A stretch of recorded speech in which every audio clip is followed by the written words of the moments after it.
저를 비롯해서 우리 한국인들의 특징이 한 가지 있는데 어떤 물건을 샀을 때 설명서를 잘 안 읽는다는 것입니다. 물론 이제 어떤 물건을 샀을 때 설명서부터 1페이지부터 마지막까지 정독하시는 분도 계시겠지만 그런 분들은 좀 굉장히 특이하신 분들이죠. 대개 우리는 뭔가 읽기를 싫어합니다. 그래서 일단 막 직관적으로 막 눌러보면서 경험적으로 그 기능을 배우고 익혀가는 편이죠. 그러다가 이제 뭐가 잘 안 되고 막히면 그제서야 설명서를 찾습니다. 사실 그렇게 해도 보통은 큰 문제가 생기지는 않습니다. 요즘 물건들은 막 아무렇게나 보이는 대로 눌러도 작동하도록 직관적으로 잘 만들어졌기 때문이죠. 하지만 설명서를 읽지 않으면 끝까지 알지 못하는 기능도 있습니다. 저희 교회가 첫 예배를 드릴 때부터 저기 뒤에 있는 락앤락 전동 커피 머신을 사용을 해왔는데요. 여러분 혹시 저거 에스프레소 버튼을 길게 누르면 투샷이 나온다는 걸 알고 계셨습니까? 아무도 몰랐죠. 그래서 저희가 항상 한번 누르고 나올 때까지 기다렸다가 그 다음에 또 다 나오고 나면 또 눌러서 투샷을 먹었었는데 오늘부터 제가 알려드리는데 저도 어제 알았어요. 꾹 누르고 계시면은 자동으로 투샷이 나오기 때문에 여러분 두 번 누르실 필요가 없습니다. 설명서를 읽지 않으면 절대 알 수 없는 기능이죠.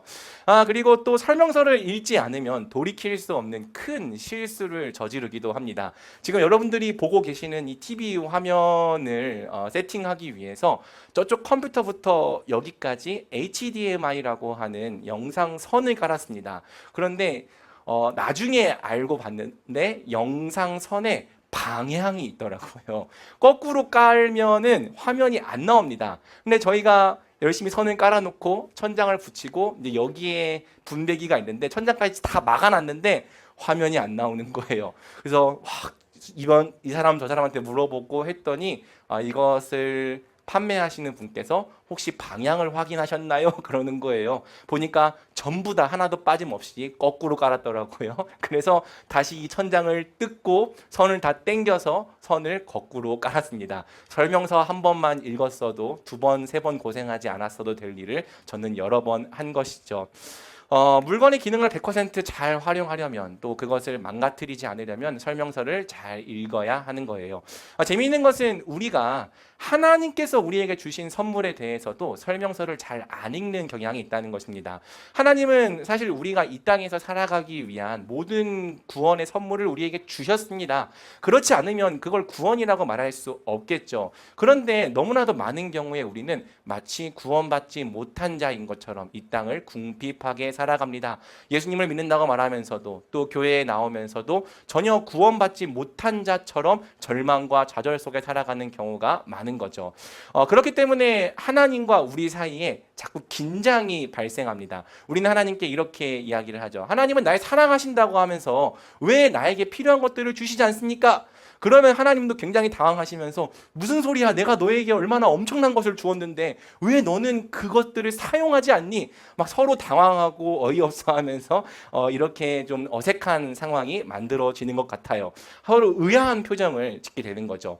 그럼 분명 신앙생활도 경험을 통해서 배우게 되는 것들이 많습니다. 일단 우리가 뭔가 읽는 걸 별로 안 좋아하잖아요. 그러니까 누구 손에 이끌려서 교회에 와서 앉아서 예배 드리고 찬양 부르다 보면은 뭔가 찬양 부르니까 기분이 좋네. 마음이 평안해지네. 그런 식으로 배워가는 것들이 있습니다. 하지만 하나님께서 우리에게 주신 설명서인 성경을 제대로 읽지 않고 그것으로부터 배우려 하지 않는다면 우리는 하나님께서 주신 은혜에 대해서 끝까지 모르는 부분들이 있을 것입니다. 또 어떤 것들은 잘못 사용하면서 살아가기도 하는 거죠. 구원받은 자로서 풍성한 삶을 살아가려면 하나님께서 우리에게 주신 선물을 우리는 잘 알아야 합니다. 그 선물이 무엇인지, 그 선물에는 어떤 능력과 어떤 기능이 있는지, 우리는 그 선물을 통해 어떻게 살아갈 수 있는지를 하나님의 말씀을 통해 분명히 알고 믿을 때 이 땅에서 구원받은 자답게 살아갈 수 있는 거죠. 자, 이번 여름에 우리 말씀에 심기는 교회는 지금 여러분들이 갖고 있는 성경적 복음의 기초라고 하는 교재를 통해서 여름 특강으로 복음을 공부했습니다. 제1과에서는 우리가 창조에 대해 배웠어요. 하나님께서 이 세상을 그냥 만드신 것이 아니라 무엇으로 창조하셨다? 하나님 나라로 창조하셨다. 그 나라는 하나님께서 다스리시기 때문에 혼돈과 공허가 물러가고 질서와 좋은 것으로 충만한 세상입니다. 하나님의 질서에 우리가 순종하며 살아갈 때 우리는 하나님께서 주시는 모든 복과 안식을 풍성히 누리며 살아갈 수 있죠. 하지만 제2과에서 우리가 왜 그 복과 안식을 잃어버렸는지에 대해 살펴보았습니다. 왜 우리가 더 이상 복과 안식을 누릴 수 없게 되었습니까? 하나님의 주되심을 거부했습니다. 우리는 하나님께서 다스리시는 그 통치 질서 안에서만 복과 안식을 누리며 살아갈 수 있는데 하나님의 주인 되심을 거부하고 싫어하며 내가 스스로 왕과 주인 하나님이 되어 살아가고자 할 때 우리는 하나님께서 주셨던 모든 복과 안식을 잃어버리고 죄의 절망과 비참 가운데 빠지게 되었죠. 그렇기 때문에 우리는 하나님께서 우리에게 주신 해결책을 제3과에서 살펴보았습니다. 하나님이 우리에게 주신 해결책은 무엇입니까? 십자가죠. 많은 종교는 스스로 자기가 노력하는 것을 통해 구원을 얻으려고 합니다. 신을 위해서 또는 내가 믿는 어떤 대상을 위해서 많은 정성과 노력을 다하면 그거에 합당하게 반응하여 보상으로 어떤 선물을 줄 거라고 믿으며 살아갑니다. 하지만 기독교는 우리가 스스로 하나님 앞에 뭔가를 드려서 받는 것이 불가능하다고 말합니다. 그렇기 때문에 하나님께서 먼저 그분의 아들을 주셨습니다. 그 아들은 우리가 하나님께 용서받기 위한 죄의 값을 다 지불하셨고 또 우리가 하나님께 받아들여지기 위한 순종의 공로도 완성하셨죠. 뿐만 아니라 성경은 죽으신 예수님께서 다시 부활하셨다고 말합니다. 그분이 부활하신 것은 바로 우리에게 그분의 생명을 주시기 위해서라고 성경은 이야기하고 있고요. 부활하신 예수님은 하늘에 오르셔서 또한 하나님 보좌 우편에 앉으시고 이제는 온 땅과 세상을 다스리시는 하나님 나라의 주가 되셨다고 성경은 말하고 있습니다. 자, 이제 오늘 우리는 이 이야기의 마지막을 살펴볼 거예요. 하늘에 오르셔서 하나님 우편에 앉으신 예수님은 우리를 위해 한 가지 놀라운 구원의 선물을 보내주셨습니다. 그 선물이 무엇입니까? 제목에 나와 있죠. 바로 성령. 성령이 대체 누구신가? 그리고 그분이 우리에게 오셨다는 의미가 무엇인가? 그분이 오심으로 이제 우리는 어떻게 살 수 있게 되었는가를 우리 마지막 복음 특강 말씀으로 함께 살펴보겠습니다. 자, 오늘 여러분들이 함께 볼 교재는 64쪽입니다. 자, 오늘 본문의 배경을 좀 먼저 볼 필요가 있는데요. 사도행전 2장 1절에서 4절을 한번 좀 띄워주시면 감사하겠습니다. 제가 읽어보겠습니다. 마침내 오순절이 이르렀을 때 그들이 모두 함께 한 곳에 모여 있었습니다. 그때 하늘로부터 갑자기 급하고 강한 바람 같은 소리가 있었고 그들이 앉아있던 온 집을 가득 채웠습니다. 그리고 마치 불같은 혀들이 갈라지는 것이 그들에게 나타나 그들 각 사람 위에 임했습니다. 그러자 모두 성령으로 충만함을 받고 성령께서 그들에게 말하게 하심을 따라 그들이 다른 방언으로 말하기 시작했습니다. 우리 예수님께서 하늘로 올라가실 때 몇 날이 못 되어 너희가 성령으로 세례를 받게 될 거라고 말씀하셨습니다. 그리고 오순절 날이 되었을 때 제자들이 다락방에 모여 있을 때 성령께서 불의 혀같이 갈라지는 모습으로 사람들에게 임하셨죠. 자, 성령이 임하자 거기 모였던 제자들이 각자 수많은 세계의 언어로 하나님의 큰 일을 말하기 시작합니다. 그 당시 명절이었기 때문에 세계 각지에서 디아스포라 유대인들이 예루살렘에 와 있었는데요. 그들이 자기가 난 곳의 언어로 하나님이 어떻게 큰 일을 행하셨는지를 듣게 되었던 거예요. 다들 놀라면서 이게 어찌 된 일이냐라고 물어보았죠.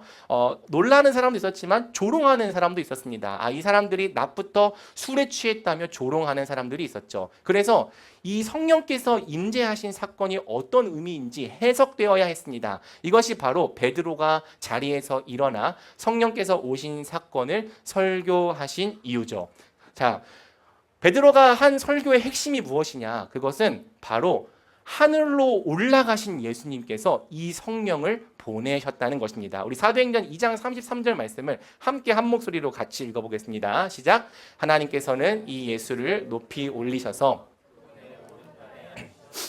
높임 받으신 예수께서는 아버지께서 약속하신 성령을 받아 우리에게 부어주셨는데 지금 여러분이 보고 듣는 것이 바로 이것입니다. 아멘. 술 취한 게 아니다. 정신이 나갔거나 미친 것이 아니다.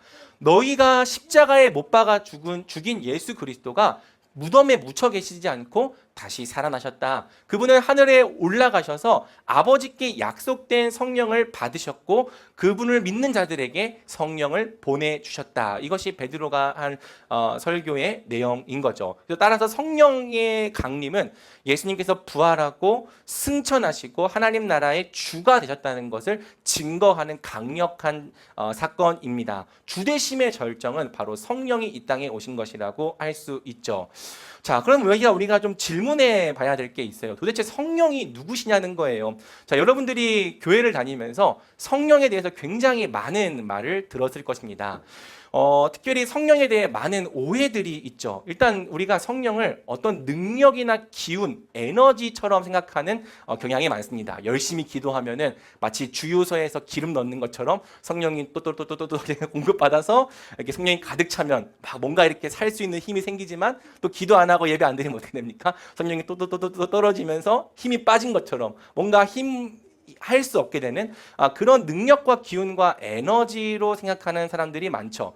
그리고 또 다른 한편으로는 성령을 만병통치약처럼 생각하는 사람도 많이 있는 것 같습니다. 공부 잘하려면 어떻게 해야 돼요? 성령 받아야 돼요. 병 나으려면 어떻게 됩니까? 성령 받아야 됩니다. 사업을 잘하려면 어떻게 해야 됩니까? 성령 받아야 됩니다. 성령만 받으면 모든 것 다 할 수 있다. 이렇게 성령을 마치 만병통치약처럼 생각하는 사람들도 있습니다.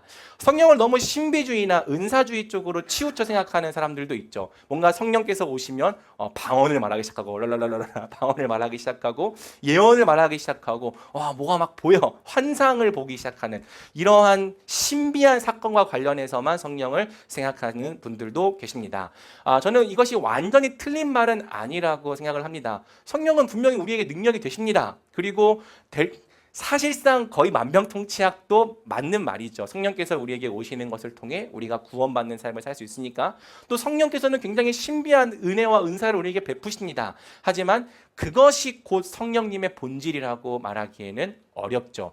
결국 우리의 신앙은요, 성령님을 어떤 분으로 알고 어떻게 의지하는가에 달려 있습니다. 성령을 치우치게 알고 잘못 알고 있으면 우리는 성령과 함께 동행하며 구원받은 자로서 살아가는 삶이 불가능하게 되는 거죠. 성령에 대해서 여러 가지 설명이 있지만 성령께서 하시는 가장 중요한 일은 바로 하늘에 계신 주 예수 그리스도의 통치와 공급을 우리에게 적용하시는 일입니다. 자, 먼저 성령께서 어떤 분이신지를 우리가 좀 볼 필요가 있는데요. 거기 동그라미 1번을 보면은 이렇게 설명이 되어 있어요. 성령은 하나님으로부터 나오시는 영으로 하나님의 통치를 시행하시는 영이다. 이게 필리오케 교리라고 해서 우리 아주 오래전에 초대교회에서 정리한 성령의 정의인데요. 성령은 성부와 성자로부터 나오시는 영이다. 영원히 나오시는 영이다라는 게 성령님의 정의입니다. 근데 우리는 이 정의를 이해하기가 어렵죠. 왜냐하면 이 세상에는 무언가로부터 나와서 존재한다고 하는 개념이 없기 때문이에요. 이게 무슨 말인지 좀 설명을 하자면요. 제가 이렇게 적어놨습니다. 성령은 하나님의 표현, 활동, 역사, 능력과 관계된 분이다. 자, 이게 무슨 말이냐면요. 잘 보세요. 우리가 하는 어떤 행동은요, 그 행동 자체가 인격이 되지 않습니다. 우리는 유한한 인간이기 때문에 내가 뭔가를 들어 올렸다면 그냥 무언가를 들어 올렸을 뿐이에요. 그런데 우리 하나님은 무한하고 영원하고 불변하신 분이셔서 그분의 행동, 그분의 표현, 그분의 활동은 그 하나하나 자체가 살아계신 인격의 하나님이 되십니다. 어렵죠? 자, 이게 하나님으로부터 나온다라는 뜻이에요. 하나님이 활동하시는 모든 내용이 또 살아계신 하나님의 인격이 됩니다. 그래서 성경을 보면은 하나님께서 무언가를 표현하실 때, 하나님께서 무언가 역사하실 때 단지 일만 하시는 것이 아니라 실제로 성령께서 그 일들을 수행하시는 것을 우리가 보게 되는 거예요. 예를 들어서 성부 하나님께서 성자 예수님께 사랑을 표현하실 때 어떻게 사랑을 표현하십니까? 하나님의 영이 비둘기처럼 자신에게 내려오는 것을 보셨습니다. 그리고 하늘에서 소리가 들려왔습니다. 이는 내가 사랑하는 아들이다. 내가 그를 매우 기뻐한다. 자, 성부 하나님이 성자 예수님을 향해 내가 널 사랑한다라고 표현하십니다. 그런데 표현하는데 뭐가 오죠? 성령님이 오십니다. 왜? 성령님은 성부 하나님의 모든 표현과 활동이기 때문에. 여러분 성령이라고 하는 이 단어가 또 그분이 성경 어디에서 가장 먼저 등장하시는 줄 아십니까? 창세기에서 등장합니다. 1장 2절이죠. 한번 같이 읽어보겠습니다. 시작. 땅은 자 오늘따라 항상 사람이 많이 오면은 잘 되던 게 안 돼요. 같이 읽어보겠습니다. 시작. 땅은 형태가 없고 비어 있었으며 어둠이 깊은 물 위에 있었고 하나님의 영은 수면 위에 움직이고 계셨습니다. 자, 성령이 창세기 1장 2절부터 나와요. 그래서 하나님께서 빛이 있으라 말씀하실 때 그냥 마치 마술을 부르듯이 빛이 딱 생기는 것이 아니라 빛이 있으라 성부 하나님께서 말씀하셨다면 그 빛을 실제로 있게 하시는 분이 누구다? 그게 성령님이다. 우리 하나님께서 일하실 때 그분의 일하시는 모든 것들은 다 성령을 통해서 이루어지고 성령을 통해 시행이 됩니다. 그래서 우리는 성령을 하나님의 이 표현, 활동, 역사라고 할 수 있고요. 가장 중요하게 성령께서 하시는 일은 바로 성부 하나님의 통치를 시행하시는 일이라고 할 수 있는 거죠. 온 우주를 붙드시고 모든 만물을 다스리시고 특별히 자기 백성을 통치하시는 성부 하나님의 모든 통치와 왕권이 우리에게 오신 성령을 통해 시행이 됩니다. 그분의 활동과 그분의 역사는 너무나도 인격적이어서 성령 하나님으로서 우리 안에 역사하시고 일하게 되는 거죠. 자, 그래 놀라운 게 뭐냐면요. 성부 하나님께서 보좌 우편에 앉으신 예수님께서 모든 왕권을 주시되 특별히 뭘 주셨다? 그분의 성령을 아들에게 주셨다라고 성경은 이야기를 하고 있는 거예요. 그가 약속하신 성령을 아버지께 받았다. 그래서 이제 성령은 아들로부터 나오시고 아들이 보내시는 아들의 영으로서 이 신약시대 가운데 역사하게 된 거죠. 구약시대에서는 성령이 아버지로부터 나오는 아버지의 영으로서 표현이 되었지만 이제 신약시대에는 예수님으로부터 나오는 예수님의 영으로서 우리에게 오시고 우리 가운데 하나님 나라의 모든 은혜와 통치를 적용하는 일을 하신다라고 성령은 말하는 것입니다. 자, 성령은 특별히 어떤 일을 하시는가? 바로 이번에 보면 이렇게 되어 있습니다. 그리스도께서 십자가와 부활로 이루신 모든 성취를 우리에게 적용하신다. 자, 여러분, 우리가 기독교를 믿을 때 어려운 게 뭐냐면요. 2000년 전에 있었던 예수님의 십자가와 부활이 대체 어떻게 오늘 나를 구원하는 사건이 하는 거예요. 복음을 전할 때 이렇게 우리가 전하잖아요. 예수님께서 2000년 전에 당신을 위해 십자가를 지셨습니다. 이것을 믿으십니까? 이것을 믿으면 당신은 구원받고 용서받습니다. 자, 이게 우리에게는 굉장히 익숙한 말이지만 교회를 안 다니는 사람들한테는 굉장히 엉뚱한 말이거든요. 왜? 2000년 전에 예수님께서 행하신 사건이 어떻게 오늘 나를 구원하는 사건이 될 수 있는가? 뭔가 2000년 전에 있었던 그 예수님의 사건과 오늘 내가 구원받는 사건 사이에 연결고리가 있어야 되죠. 그런데 그 연결고리가 뭐라고 성경은 말하는 겁니까? 바로 성령님이시다. 성령님이 우리에게 오시는 것을 통해 예수님께서 행하신 모든 일들이 우리에게 적용됩니다. 성령은 예수님과 구별되시는 분이에요. 성령은 예수님이 아니지만 예수님의 모든 것으로 우리에게 일하시고 예수님의 모든 것을 우리에게 비추십니다. 그래서 누구든지 성령을 받은 사람은 예수님을 받은 것과 같은 은혜를 누리게 되는 거죠. 성령은 말합니다. 성령께서 우리에게 오실 때 우리는 예수님과 연합하게 된다. 연합이라고 하는 것은 쉽게 말해 결혼을 생각하면 됩니다. 우리가 결혼을 하면 아내의 것이 남편의 것이 되고 남편의 것이 아내의 것이 되는 것처럼 예수님께서 우리에게 오실 때 그분이 가지신 모든 것이 다 우리에게 됩니다. 우리 것이 됩니다. 그래서 우리가 지었던 모든 죄는 다 예수님께서 가져가시고요. 그분이 십자가와 부활을 통해 이루셨던 모든 구원의 은혜는 다 우리의 것으로 삼아주셔서 우리가 유익을 누리게 하는 거죠. 그래서 예수님과의 연합, 성령께서 우리 가운데 임재하시는 것을 통해 우리는 지금도 보좌 우편에서 다스리시는 예수님의 통치를 받는 거고요. 예수님께서 머리 되시는 모든 은혜와 공급을 누리는 것입니다. 또 하나님이 우리와 항상 함께 하시는 임마누엘로 살아가게 되는 거고요. 하늘의 모든 신령한 복을 바로 우리 가운데 임하신 성령을 통해 누리게 되는 것이죠. 자, 여러분, 이것이 얼마나 놀라운 일인지를 한번 좀 고민해 볼 필요가 있어요. 자, 본래 우리가 어떤 자들이었습니까? 성경은 우리가 허물과 죄로 죽었던 사람들이라고 이야기를 하고 있습니다. 우리 에베소서 2장 1절부터 3절을 한번 같이 읽어보겠습니다. 시작. 여러분 또한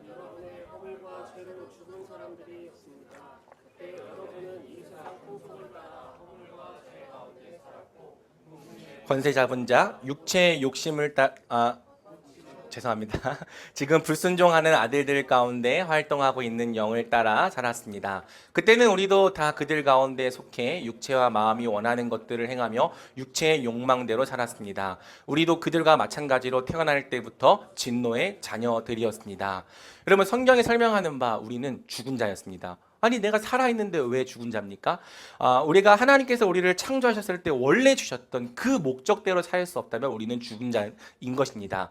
자, 허물과 죄로 죽었다는 게 무슨 뜻인가? 우리가 이 세상 풍속을 따라 살아간다. 즉 세상이 말하는 어떤 가치관과 생각에 저항하지 못하고 그것에 그대로 끌려가는 삶을 산다고 성경은 말하는 거죠. 그리고 이 세상 풍조를 따르는 것은 또 어떤 뜻인가? 공중의 권세 잡은 자, 보이지 않지만 모든 불순종하는 사람들 가운데 역사하는 악한 영을 따르는 것이다라고 성경은 이야기를 하고 있습니다. 그리고 결국 이 세상 풍조대로 살아간다는 게 어떤 뜻이냐? 육체와 마음이 원하는 것들을 행하며 육체의 욕망대로 살아가는 것이다. 여러분, 살아있는 물고기는 물에 떠내려가지 않습니다. 물이 아무리 거세게 흘러도 살아있다면 그 물고기는 그 물살을 저항하고 거스를 수 있습니다. 특별히 연어 같은 경우에는 폭포도 뛰어 올라갑니다. 하지만 죽은 물고기는 어떻게 됩니까? 물살이 거세다면 그냥 그 물살과 함께 떠내려가죠. 만약 네가 이 땅을 살아갈 때 원래 하나님이 널 창조하신 목적과 뜻대로 하나님을 영화롭게 하고 또 선과 의를 행하는 그러한 삶을 살지 못하고 너의 육체와 마음의 욕심이 원하는 대로 살아가고 있다면, 거기에 너가 끌려다니고 있다면, 또 이 세상의 풍조를 저항하지 못하고 거스르지 못하고 결국 그 배후에 역사하고 있는 악한 영들에게 복종하며 살고 있다면 너는 죽은 자다. 성경은 이렇게 말하는 거죠. 왜 죽었냐? 우리가 아무리 노력하고 또 원한다고 해도 하나님의 뜻을 행할 수 없기 때문이에요. 또 하나님의 뜻을 행하고자 하려고도 하지 않기 때문이죠.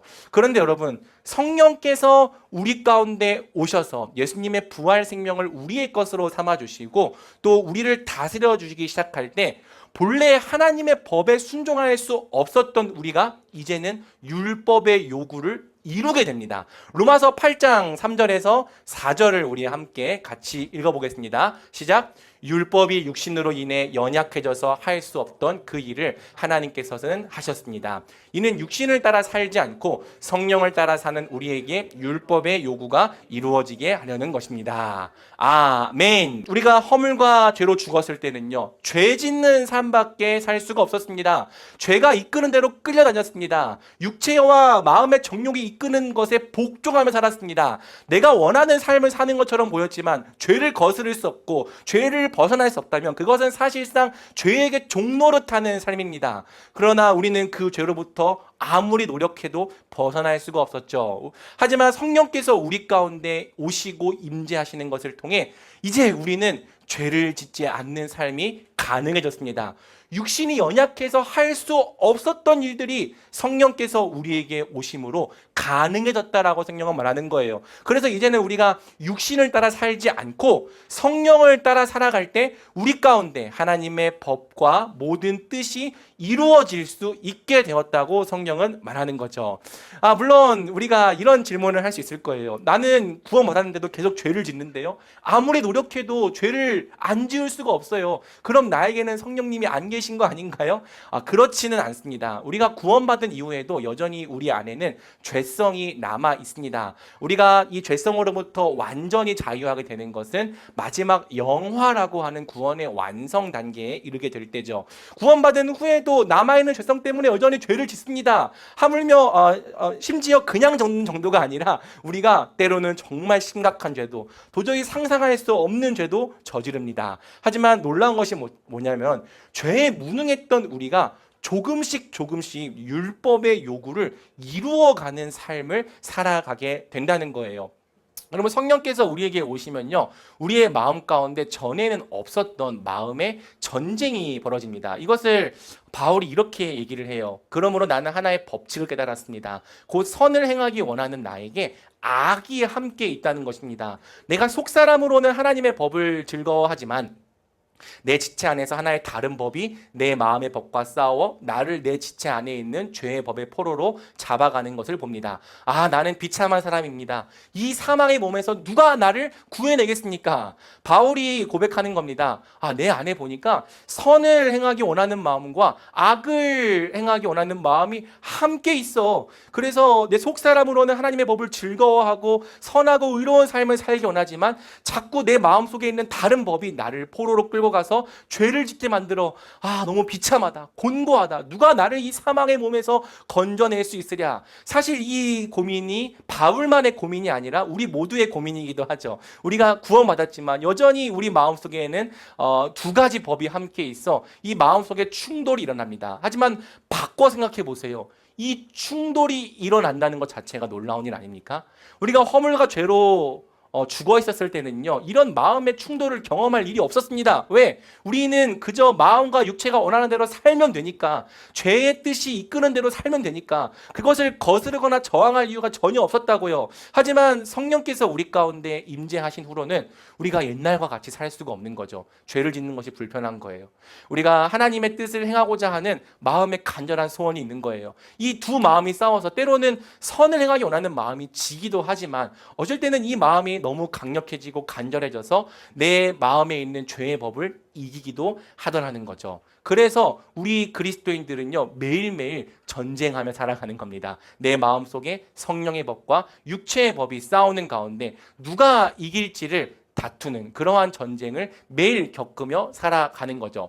놀라운 것은 뭐냐면요, 우리 안에 심긴 예수님의 생명이 자라날수록 성령의 통치가 결국엔 우리 육체의 욕심을 이긴다는 거예요. 성령은 마치 씨앗처럼 우리 가운데 작은 생명을 심었지만 이 생명이 자라고 자라서 장성하게 되면요, 마치 가루 섬 안에 넣은 적은 누룩이 그것을 완전히 부풀게 만드듯이 우리 안에 임한 성령이 우리의 삶 전체를 바꾸어낸다고 성령은 말하는 것입니다. 우리 한번 로마서 8장 13절과 14절을 같이 읽어보겠습니다. 시작. 만일 여러분이 육신을 따라 살면 반드시 죽을 것이지만 성령으로 몸의 행실을 죽이면 살 것입니다. 누구든지 하나님의 영으로 인도를 받는 사람들은 하나님의 아들들입니다. 아멘. 우리 안에 심긴 이 성령이 계속해서 자라나고 또 우리 육체의 법을 이기며 살아갈 때 자기를 부인하고 성령을 따라 살아가는 하나님 나라가 우리 가운데 이루어질 것이다 라고 성경은 이야기를 하는 거죠. 우리 안에 심긴 부활 생명이 힘을 얻고 자라날수록 마침내 우리가 변화된다는 거예요. 점점 더 죄에 대하여 죽고 의에 대하여 살게 될 것입니다. 육신의 가지가 싹둑싹둑 잘려나가고 성령의 열매를 맺는 새 가지가 우리로부터 울창하게 뻗어나올 것입니다. 그리고 우리 안에 심긴 이 생명의 가지는요, 우리 가운데 성령의 열매, 사랑과 희락과 화평과 오래 참음과 자비와 양선, 온유, 충성, 절제와 같은 풍성한 열매를 우리 가운데 맺게 만드는 거죠. 뿐만 아니라 성령은 우리의 마음도 예수님께 순복하게 만들고 생각도 예수님께 순복하게 만들고 모든 행동까지도 예수님께 순복하게 만듭니다. 심지어는 우리의 인격까지도 예수님을 닮아가게 만드는 거죠. 그래서 날이 갈수록 성령께서 우리 가운데 역사하시면 역사할수록 우리의 삶 전체가 뜻이 하늘에서 이루어진 것처럼 우리 삶 가운데도 이루어지는 하나님 나라가 되어간다고 성경은 이야기를 하는 거예요. 그리고 우리의 삶이 하나님 나라가 되면 우리가 무엇을 누립니까? 의와 평강과 기쁨을 누린다.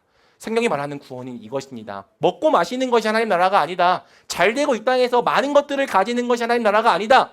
하나님 나라는 성령 안에서 누리는 의와 평강과 기쁨이다. 성령이 우리의 생각을 지배하고 성령이 우리의 마음을 다스리고 성령이 우리의 모든 것을 이끌어갈 때, 모든 것을 변화시킬 때, 그래서 우리의 삶이 하나님의 뜻이 이루어지는 하나님의 나라가 될 때 바로 거기서 누려지는 의, 평강, 기쁨, 이것이 하나님 나라라고 성경은 이야기를 하고 있는 것입니다. 자, 사랑하는 여러분, 앞을 보십시오. 성경이 말하는 바 신자란 결국엔 어떤 사람입니까? 그리스도의 영을 받은 사람입니다. 이 정의를 기억하셔야 돼요. 바꿔 말해 그리스도의 영이 그 안에 없다면 그는 그리스도의 사람이 아닙니다. 교회 다니는 사람이 신자 아닙니다. 종교 생활을 하는 사람이 구원받은 사람이 아닙니다. 예수님의 주되심을 믿고 그 안에 성령을 받아 거듭난 사람, 이제는 성령께서 그 생각을 다스리시고 이제는 성령께서 그 삶의 모든 것까지 하나하나 이끌어가게 된 사람, 그 사람이 바로 신자입니다. 자, 우리가 눈에 보이는 교회는 유형교회라고 하는데 우리 예수님께서 보시는 무형교회가 있거든요. 그분의 눈에 보이지 않는 교회, 그분의 눈에 보이는 진짜 하나님 나라 백성들은요, 오직 성령을 받은 자들 뿐입니다. 그래서 우리가 이곳에 함께 모여 있지만 여기에는 성령을 받은 진짜 하나님의 백성과 성령이 아직 그 안에 오시지 않는, 아직은 그 나라에 들어가지 못한 자들이 함께 있게 되는 거죠. 알곡과 가라지가 한 밭에 있듯이 성령을 받은 자와 성령을 받지 못한 자가 늘 함께 한 교회 안에 있는 겁니다. 안타까운 건 뭐냐면요, 본인이 자기가 성령을 받은지 모르며 살아가는 경우가 굉장히 많더라는 거죠. 그래서 여러분, 이 둘은 함께 한 자리에 있지만 갈수록 다른 삶을 살아가고 다른 열매를 맺어요. 이걸 뭐가 증명해 주는가? 시간이 증명해 줍니다. 여러분, 왜 어떤 사람은 날이 갈수록 그리스도를 더 많이 닮아갈까요? 왜 그리스도를 닮아 더 겸손해지고 더 온유해질까요? 왜 어떤 사람들은 점점 더 그리스도를 닮아 진리에 강해지고 또 사랑에 풍성한 사람이 될까요? 왜 자꾸 다른 사람들을 섬기며 기뻐하는 사람이 될까요? 도대체 뭐 때문에 그런 걸까요? 또 반대로 어떤 사람들은 예수님을 믿는다고 하면서 교회에 있다고 하면서 왜 점점 세상을 닮은 사람이 되어갈까요? 교회를 다녔는데 자기 고집이 꺾이는 게 아니라 왜 더 고집스러워지고 마음이 완고해질까요? 왜 자기를 낮추는 것이 아니라 교회 안에서 큰 소리치고 더 인정받으려 하는 걸까요? 왜 자기를 주장하는 일을 멈추지 못하는 걸까요? 왜 권위를 내세우고 왜 자기가 한 일에 대해 보상받으려 하고 섬기기보다는 섬김을 받으려 하는 걸까요? 왜 어떤 사람들은 같이 한 교회에 있는데 성경이 가르치는 예수 그리스도의 삶과 날마다 상관이 없어져 가는 걸까요? 도대체 무슨 차이입니까? 이유는 딱 하나라고 말하는 거예요. 로마서 8장 9절이죠. 누구든지 그리스도의 영이 없으면 그리스도의 사람이 아닙니다. 성령이 없는 사람은 그리스도의 십자가와 관계가 없는 사람입니다. 왜? 성령이 그 안에 오시지 않았다면 그 사람에게는 예수님의 십자가가 적용되지 않았거든요. 성령이 그 안에 오시지 않은 사람은 예수님의 부활과도 관계가 없는 사람입니다.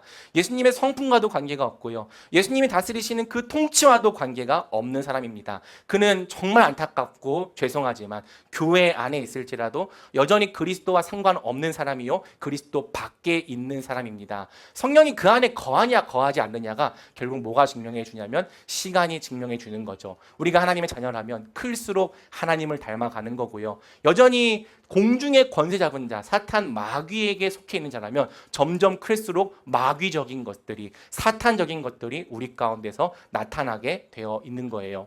그래서 여러분, 성령이 말하는 바가 뭐냐면 그냥 다니지 말고 교회를 예수님이 정말 내 안에 계시는지를 스스로 시험하고 확증해 보라는 것입니다.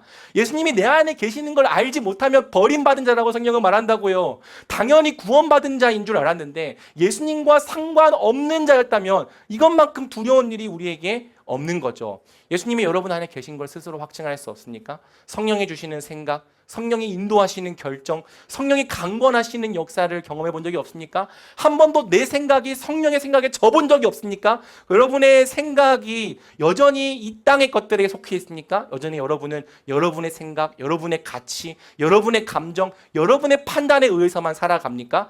그러면요, 여러분 다시 고민해 볼 필요가 있습니다. 정말 그 안에 성령이 계십니까? 왜냐하면 그러한 종류의 삶은요, 성령이 계시지 않은 삶과 더 가깝기 때문이죠. 하지만 여러분 기뻐하십시오. 비록 여러분들이 연약할지라도, 오늘도 죄에 걸려 넘어질지라도 여러분 안에 성령이 계신다면요, 여러분 안에서 여러분의 욕심을 막으시는 분이 계신다면, 여러분 안에서 여러분의 본성을 거스르고 계시는 분이 계신다면, 여러분이 죄를 지을 때마다 그걸 그냥 내버려 두지 않으시고 여러분을 책망하시는 분이 계신다면, 그리고 계속해서 의를 행하도록 여러분 안에 강권함을 주시는 분이 계신다면요, 성령이 여러분 안에 계십니다. 시간이 걸릴지라도 여러분은 자라갈 거예요. 시간이 걸릴지라도 여러분은 점점 예수님을 닮은 장성한 분량까지 성장할 것입니다. 지금의 모습이 어떠하든지 여러분은 자라고 성장하여 결국엔 예수님을 닮은 성품과 인격을 나타내는 사람이 될 것입니다. 왜? 여러분 안에 성령님이 계시거든요. 그게 우리 가운데 성령이 올 때 이루어지는 비밀과 역사라고 성경은 말하는 거예요. 성령의 끝없는 강권과 역사에 의해 우리가 하나님의 백성다운 자로 자라가는 거죠. 우리가 원래부터 착하고 원래부터 의롭고 그럴 만한 사람이었기 때문에 거룩한 사람이 되는 것이 아니라 우리 구주 예수 그리스도께서 우리에게 보내주신 성령이 우리 가운데 날마다 역사하기 때문에 우리는 하나님의 백성답게 자라가는 것입니다. 자, 우리가 이제 2번을 보겠습니다. 예수님께서 성령을 보내신 것은 구약 성경에서부터 약속된 일이었다라는 것을 우리가 좀 살펴볼 필요가 있습니다. 우리 예레미야 31장 31절부터 34절까지의 말씀을 함께 좀 길지만 다 한 목소리로 읽어보겠습니다. 시작. 여호와의 말이다. 내가 이스라엘의 집과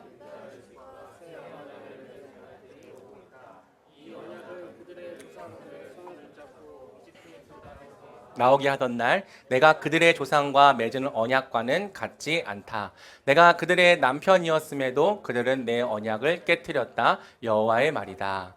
여호와의 말이다. 이것이 내가 그날들 후에 이스라엘의 집과 맺을 언약이다. 내가 내 율법을 그들의 생각 속에 주고 그들의 마음에 기록할 것이다. 그리하여 나는 그들의 하나님이 되고 그들은 내 백성이 될 것이다. 그들은 각자 자기 이웃에게 또는 자기 형제에게 더 이상 여호와를 알라 하고 말하지 않을 것이다. 이는 가장 작은 사람들부터 가장 큰 사람들까지 그들 모두가 나를 알 것이기 때문이다. 내가 그들의 죄를 용서하고 그들의 죄를 더 이상 기억하지 않을 것이다. 여호와의 말이다. 아멘. 좀 길지만 우리가 함께 한 통으로 읽었는데요.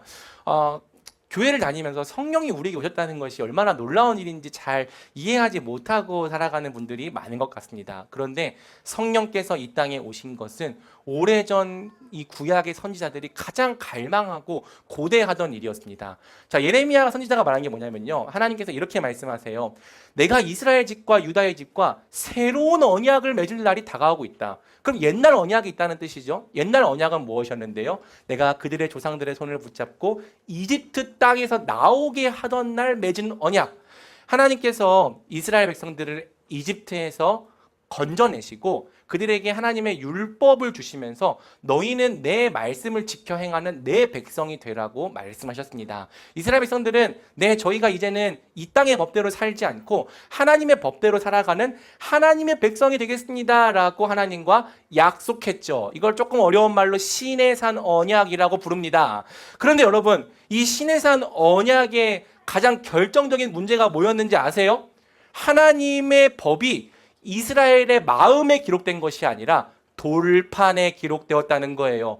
돌판에 기록되어 있는 율법은 이스라엘의 순종으로 이끌지 못했던 것이죠. 그러니까 여러분, 하나님의 법이 책으로는 적혀 있지만 돌판으로는 적혀 있지만 그것이 자기 마음에 새겨져 있지 않으니까 하나님의 법을 진짜 마음으로부터 기뻐하지는 못했던 겁니다. 그러니까 어떻게 합니까? 겉과 형식으로만 지켜요. 율법주의라는 말이 이렇게 등장합니다. 내가 안식일에 뭔가 일 안 하고 가서 주일에 예배 드리고 뭔가를 하고 있으면 이게 곧 하나님을 섬기는 일이지 마음으로는 하나님을 사랑하지도 않고 기뻐하지도 않고 섬기지도 않는데 겉과 형식과 종교로서만 하나님의 법을 지키는 일들이 벌어지죠. 그래서 하나님께서 하시는 말씀이 뭡니까? 이제 내가 내 율법을 그들의 생각 속에 주고 그들의 마음에 기록할 것이다. 하나님의 법이 돌판에 기록되어 있을 때는 그 법을 지킬 수 없었는데 이제 그 법이 마음에 기록된다면 그 법을 지킬 수 있는 백성들이 탄생하게 될 거야. 하나님의 법이 그들 마음에 새겨진다면 더 이상 이웃에게 하나님을 알라고 말할 필요가 없어질 거야. 왜? 작은 자로부터 큰 자까지 다 나를 알게 될 거거든. 그런 시대가 올 거야 라고 예레미야 선지자는 기대했던 것이죠. 그리고 여러분, 선지자 에스겔은요, 이 시대가 어떻게 온다고 예언했냐면 바로 성령을 통해 온다고 예언했던 거예요. 제가 정말 많이 읽어드린 말씀이지만 오늘 또 함께 읽습니다. 시작. 내가 너희에게 새로운 마음을 주고 너희 안에 새로운 영을 줄 것이다. 내가 너희 육신으로부터 돌과 같이 굳은 마음을 없애고 너희에게 살처럼 부드러운 마음을 줄 것이다. 그리고 내가 내 성령을 너희 안에 주어서 너희로 하여금 내 법령을 따르며 내 규례를 지키고 행하게 만들 것이다. 여러분, 허물과 죄로 말미암아 죽어 있었던 우리는요, 육신의 돌과 같이 굳은 마음이 있었습니다. 하나님을 사랑하고 싶어 하지도 아니하고 그분의 뜻을 지켜 행하고 싶어 하지도 아니하고 그분께 엎드리고 싶어 하지도 않는 돌과 같이 딱딱한 마음이 있었습니다. 심지어 율법을 받았던 이스라엘에게도요. 하지만 하나님께서 말씀하시는 거죠. 내가 새로운 마음과 새 영을 너에게 줄 거야. 새 영이 오면 너희의 마음으로부터 굳은 마음이 잘려나가고 너희 안에 살처럼 부드러운 마음이 생길 거야. 내 성령을 너희에게 주어서 결국엔 너희가 기뻐함으로 내 법을 지켜 행하는 백성이 되게 할 거야. 여러분, 우리 예수님 왜 십자가를 지셨습니까? 우리 예수님께서 십자가에 달려 죽으시기 전날 하신 말씀입니다. 이 잔은 너희를 위해 흘리는 내 피로 세우는 새 언약이다. 아까 새 언약이 뭐라고 했어요? 하나님의 법을 우리 마음에 새기는 언약. 성령께서 우리 가운데 오셔서 굳은 마음을 제거하고 이제는 하나님의 법을 기쁨으로 행할 수 있게 만드는 그 언약을 이루시고 성취하시기 위해 우리 예수님께서 피를 흘리시며 이 언약은 내 피로 세우는 새 언약이다 말씀하시고 그분께서 십자가에 달려 죽으신 거예요. 그리고 그분이 부활하셔서 우리에게 성령을 보내주신 거죠. 여러분, 찬송가 시온의 영광이 빛나는 아침에 이런 가사가 있었습니다. 오래전 선지자 꿈꾸던 복을 만민이 다 같이 누리겠네. 오래전 선지자 꿈꾸던 복을 만민이 다 같이 누리겠네. 오래전 선지자들이 무슨 꿈을 꿨는데 하나님이 성령이 오는 걸 꿈꿨어요. 아무리 노력하고 노력해도 하나님의 법을 지킬 수 없는 이 죄된 마음 가운데 하나님의 성령이 오셔서 이제는 굳은 마음을 다 제거해버리고 하나님을 기뻐하는 마음, 하나님을 사랑하는 마음, 하나님께 순종하기 원하는 마음을 주는 그 새 영이 오는 걸 꿈꿨다고요. 그리고 성령이 말하는 바, 그 성령이 오늘 우리에게 오셨습니다. 믿으십니까? 여러분, 오늘날 우리는 구약 성경이 가장 기대하고 고대하던 바로 그 시대를 살아가고 있는 거예요. 천하 만민이 복을 받아 새 언약에 참여하는 이 성령의 시대를 살아가고 있는 거라고요. 우리가 바로 예수님을 믿는 믿음을 통해 성령을 받은 자들, 곧 성령이 주시는 새 마음으로 하나님의 법을 지켜 행할 수 있게 된 새로운 하나님 나라의 백성들입니다. 그러니까 여러분, 성령을 받아놓고서 무려 성령을 받아놓고서 왜 나에게는 구원의 은혜를 베풀지 않아요? 우리가 이런 말을 하고 살아간다면 구약의 선지자들이 화가 나는 거죠. 나중에 천국 올라가면 야, 너 잠깐 일로 와봐. 너는 어떻게 성령 받고 그렇게 살 수가 있어? 그렇게 혼날 일을 하는 겁니다. 여러분, 우리에게 정말 엄청난 분이 와 계십니다. 성령님이시여. 바로 그분을 통해 우리가 이 땅에서 구원받은 삶, 하나님의 법을 지켜 행하고 또 그분의 통치와 복과 안식을 누리는 놀라운 삶을 살아갈 수 있습니다. 마지막 3번입니다. 성령은 어떤 분들에게 오시는가? 사도행전 2장 37절과 38절을 읽고 우리 말씀을 마치겠습니다. 같이 읽겠습니다. 시작. 그러자 그들이 듣고 마음이 찔려 베드로와 다른 사도들에게 형제들이여 우리가 무엇을 해야 합니까? 하고 물었습니다. 이때 베드로가 대답했습니다. 회개하십시오. 그리고 여러분의 죄를 용서받기 위해 예수 그리스도의 이름으로 여러분이 각각 세례를 받으십시오. 그러면 여러분이 성령의 선물을 받게 될 것입니다. 성령을 받기 위해서 여러분들이 해야 될 것 두 가지를 성령은 이야기를 하고 있습니다. 첫 번째는 회개하십시오. 뭘 회개합니까? 거짓말하고 도둑질하고 누군가 괴롭힌 그런 도덕적인 죄를 회개하라고 말하는 것이 아니에요. 가장 본질적인 죄, 하나님을 무시해왔던 죄, 그분의 주인 되심을 인정하지 않고 내 고집과 내 완고함으로 내가 왕이 되어 살았던 죄, 이 죄를 하나님 앞에서 돌이켜 회개하는 것입니다. 그리고 이제는 예수님께서 내 주인이 되신 것과 왕이 되신 것을 겸손한 마음으로 영접하라는 거죠. 그리고 성경은 말합니다. 예수님의 이름으로 세례를 받으십시오. 세례는 연합을 의미합니다. 단순히 그분을 믿는다라고 입으로 고백하는 것으로는 충분하지 않습니다. 이제는 그분께 연합되어 살아가기를 결단하십시오. 그분의 모든 것을 의지하고 그분께서 주시는 공급과 사랑과 은혜를 의지하며 그분께서 말씀하시는 그 모든 말씀대로 예수님과 연합되어 살아가기로 결단하십시오. 이러한 결단을 하는 자에게 하나님께서는 약속된 성령을 우리에게 보내주신다고 성경은 약속하고 있습니다. 주 대신 예수 그리스도 앞에서 회개하고 복음을 믿으십시오. 예수님의 십자가가 바로 나를 위한 값이었음을 믿고 그분이 치르신 값을 감사와 겸손으로 받아들이십시오.